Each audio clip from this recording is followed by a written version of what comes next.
See these bulbs?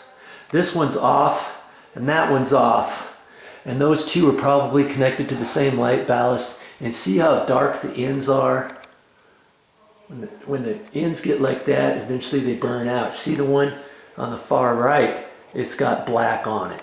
Okay, so I know that one's getting ready to burn out. This other one over here is getting ready to burn out. So eventually I'm going to have to replace those. And here's a tip for you. When you get ready to replace them, if it looks like the other two are getting ready to be burned out, go ahead and replace all four of them. Because lots of times what happens is, especially on a 4-tuber, let's say, this is a 4-tube light fixture, 4-lamp light fixture is what it's called.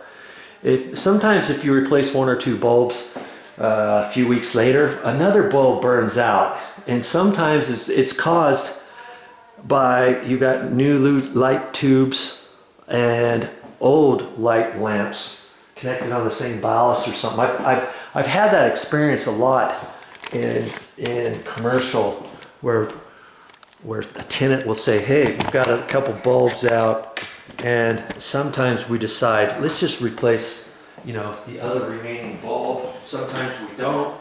And then later on we come there and sure enough, we've got to replace some more bulbs. Okay, so I'm going to take this next one down. It doesn't matter if you're right or left-handed, whatever. If